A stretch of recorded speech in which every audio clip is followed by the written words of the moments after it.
Од денеска до 23 септември 2026 година ќе биде воведен посебен режим на сообраќај во општина Центар.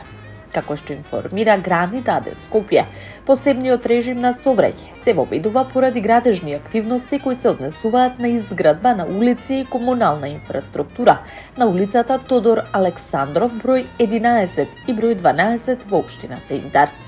Имено се работи за улицата која се надоврзува на булеварот Мајка Тереза, поранешна Водњанска во делот по училиштето Кочо Рацин кој води кон Водно.